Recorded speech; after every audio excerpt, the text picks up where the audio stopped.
नमस्कार मित्रांनो, मी विष्णू शिंदे। आज वाचनात जीवनात गझल सांगणाऱ्या ज्येष्ठ गझलकार सुरेश भट यांची गझल आली आणि मला ती खूप आवडली।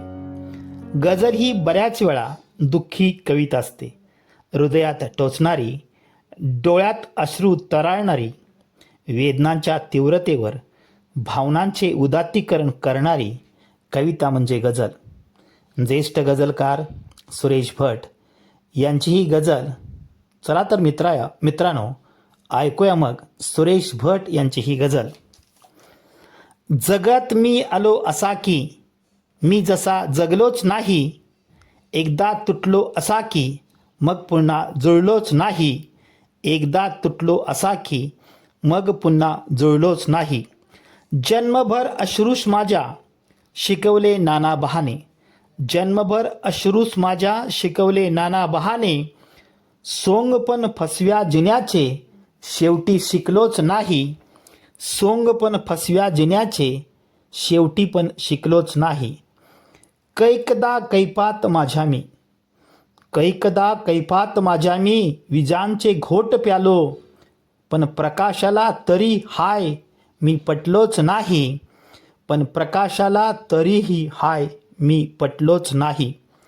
सारखे माझ्या स्मितांचे हुंदके सांभाळले मी, सारखे माझ्या स्मितांचे हुंदके सांभाळले मी, एकदा हसलो जरासा मग पुन्हा हसलोच नाही, एकदा हसलो जरासा मग पुन्हा हसलोच नाही।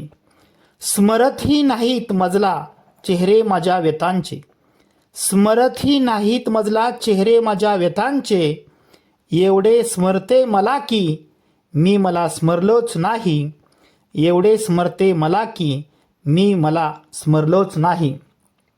वाटते मज गुणगुणावे ओठ पण माझे झाले तिराईत, वाटते मज गुणगुणावे ओठ पण झाले तिराईत, सुचत गेली रोज गीते मी मला सुचलोच नाही, सुचत गेली रोज गीते मी मला सुचलोच नाही।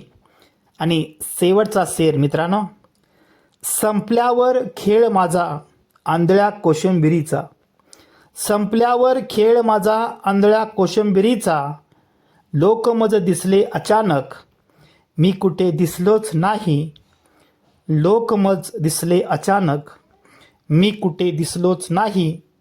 जगत मी आलो असा की मी जसा जगलोच नाही, एकदा तुटलो असा की मग पुन्हा जुळलोच नाही, एकदा तुटलो असा की मग पुन्हा जुळलोच नाही। धन्यवाद मित्रांनो।